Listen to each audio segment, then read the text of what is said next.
At the end, this is your selection, this is your seat and this is your responsibility. आपको महाज्ञानी नहीं बनना है NEET clear करने के लिए, एक्सेप्ट कि आप एक्सेप्शनल रेयर केस हो। मैं आपको फॉल्स बिल्कुल नहीं देना चाहती। Hey guys, I'm Diya Patel and welcome to my YouTube channel. I'm currently a first year MBBS student at GMC Bhavnagar. I scored 630 marks out of 720 in NEET 2021. In this video, I'll be sharing some of the things which I applied during my NEET preparation days that helped me to crack NEET in my first attempt. सबसे पहली चीज जो मेरे दिमाग में मेरी पूरी NEET preparation के दौरान थी वो ये थी कि जिस दिन मैं मेरा नीट एग्जाम देके एग्जाम हॉल के बाहर आऊँ उस दिन मेरे को 1% भी रिग्रेट नहीं चाहिए था कि मैं और ज्यादा अच्छा परफॉर्म कर सकती थी या और ज्यादा पढ़ सकती थी। इसी को बेसिस बना के मैंने अपनी नीट प्रिपरेशन की थी और यही मेरा इंटरनल मोटिवेशन का सोर्स था।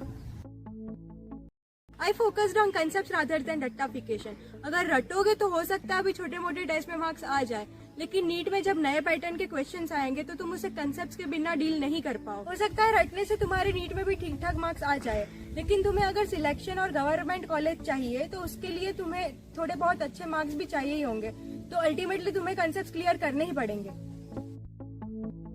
I targeted main NEET examination rather than छोटे मोटे पार्ट सिलेबस टेस्ट। ऐसे छोटे मोटे टेस्ट तो आते रहते हैं जाते रहते हैं। हो सकता है कभी कभी जो आपने पढ़ा हो वही टेस्ट में आ गया और हो सकता है कभी कभी जो ना पढ़ा वही आ गया, तो आपको ऐसे छोटे मोटे टेस्ट के मार्क्स को दिल पे लेके नहीं बैठना है। अगर ज्यादा मार्क्स आ जाए तो ओवर कॉन्फिडेंट भी नहीं होना है और कम आ जाए तो डिमोटिवेट भी नहीं होना है। आपको न्यूट्रल रहना है, अपनी प्रिपरेशन पे फोकस करना है और पढ़ाई करते चलना है। नो डाउट टेस्ट इंपॉर्टेंट होते हैं और मैं ये बिल्कुल भी नहीं बोल रही हूँ आपको टेस्ट मिस करने हैं। इनफैक्ट मैं ये बोल रही हूँ कि आपको सारे टेस्ट देने चाहिए। बस ओवरऑल मेरा कहने का मतलब ये है कि आपको टेस्ट के मार्क्स को दिल पे लेके नहीं बैठना है। हो सकता है नीट के दिन आपके उससे ज्यादा मार्क्स आए, हो सकता है कम भी आए।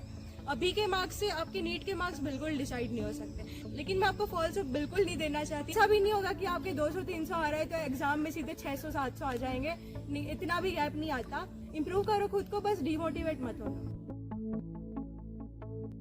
एट दी एंड आपको सब कुछ इंटीग्रेट करके एग्जाम देना आना चाहिए और वो तभी होगा आपसे जब आपने पूरा सिलेबस अच्छे से 1-2 बार कर रखा होगा।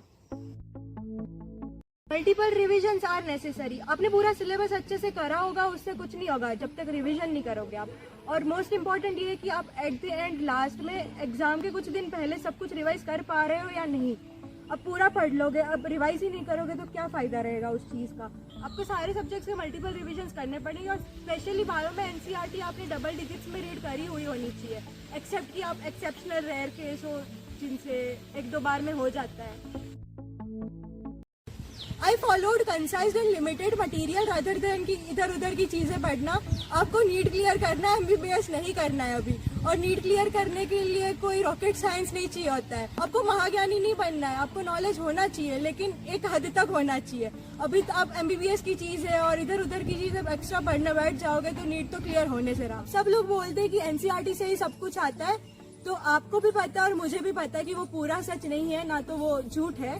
उनका मतलब बेसिकली ये होता है कि एनसीईआरटी को बेस बना के चलना है। जहाँ पे डिटेल एक्सप्लेनेशन की जरूरत है वहाँ आपको डिटेल आनी चाहिए, जो एनसीईआरटी में नहीं मिलेगी, आपको बाहर से ही पढ़नी। एनसीईआरटी के साथ साथ आपको प्रीवियस ईयर क्वेश्चंस को भी बेस बना के चलना है।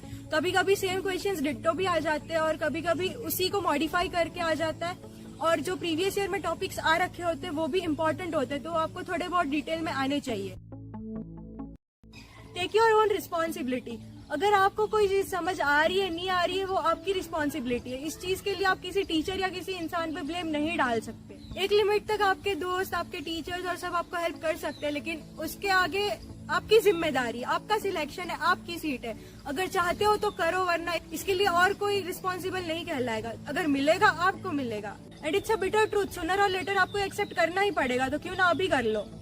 And we come to the end of this video. Thank you for being patient and watching this. If you guys have any query or want me to help you out for anything, please let me know in the comment section below. Bye guys!